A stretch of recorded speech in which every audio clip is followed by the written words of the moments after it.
হযরত মূসা আলাইহিস সালামের জামানায় অনাবৃষ্টি আর খরতাপের কারণে মানুষের মাঝে হাহাকার লেগে গেল। সারা দেশের মধ্যে খাদ্য এবং পানি সংকট দেখা দিল। রোদের উত্তাপে গাছের পাতাগুলো নুয়ে পড়ল, গৃহপালিত পশুগুলো মৃত্যু মুখে ধাবিত হলো। এই দৃশ্য দেখে হযরত মূসা আলাইহিস সালাম তার উম্মতদেরকে সাথে নিয়ে বিশাল এক ময়দানের মধ্যে নামাজ পড়ে মহান আল্লাহ তাআলার দরবারে বৃষ্টির জন্য দোয়া করলেন। কিন্তু দোয়া করার পর রোদের তাপ আরো বেড়ে গেল। হযরত মূসা আলাইহিস সালাম অবাক হয়ে আল্লাহ তাআলাকে বললেন, আল্লাহ, ইয়া রাব্বাল আলামিন, প্রচন্ড দাবদাহে আমরা শেষ হয়ে যাচ্ছি। অসহ্য গরমের কারণে আমাদের জান কণ্ঠনালীতে এসে গেছে।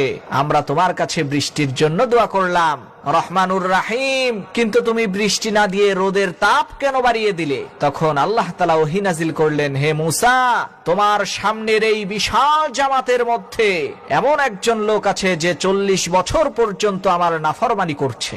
একটা মুহূর্তের জন্য সে আমার নাফরমানি থেকে গাফেল হয়নি। এই লোকটির জন্যই আমি বৃষ্টি বন্ধ করে দিয়েছি।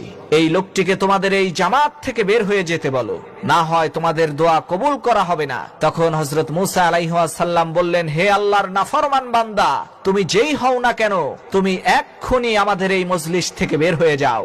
তখন সেই গুনাহগার লোকটি মনে মনে চিন্তা করলো, আমি যদি এখন এইখান থেকে সবার সামনে বের হয়ে যাই তাহলে সবাই আমাকে চিনে ফেলবে। আমি যে আল্লাহর নাফরমানি করেছি, আমি যে একজন গুনাহগার বান্দা, সবাই এটা জেনে যাবে।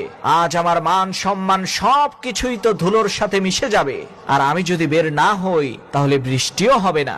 এখন তো আর কোনো উপায়ও নাই। তখন সে কোনো উপায় না দেখে তার শেষ অবলম্বন মহান আল্লাহ তাআলাকে বললেন, আল্লাহ, 40 বছর পর্যন্ত তুমি আমার গুনাহ লুকিয়ে রেখেছো। আজকে এই হাজার হাজার মানুষের মধ্যে তুমি আমাকে অপমানিত অপদস্থ করো না। দয়া করে তুমি আমাকে ক্ষমা করে দাও। আল্লাহ রাব্বুল আলামিন তাকে ক্ষমা করে দিলেন। আর সাথে সাথে মুষলধারে বৃষ্টি শুরু হয়ে গেল। হযরত মূসা আলাইহিস সালাম বৃষ্টি দেখে অবাক হয়ে আল্লাহ তাআলাকে বললেন, হে এক ও অদ্বিতীয় খোদা, এই মজলিস থেকে তো কেউ এখনো বের হয়নি। সেই গুনাহগার লোকটি এখনো পর্যন্ত এই মজলিসের মধ্যেই আছে।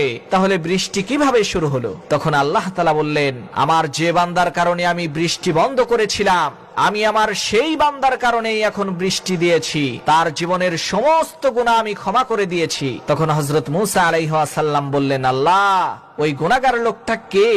আমরা তাকে একটু দেখতে চাই। আল্লাহ তাআলা বললেন, মূসা, আমার সেই বান্দা 40 বছর আমার নাফরমানি করলো, তবুও আমি তার নাম প্রকাশ করলাম না। আর আজকে তো আমি তাকে ক্ষমা করে দিয়েছি। তাহলে কেমন করে তার নামটা প্রকাশ করতে পারি বল?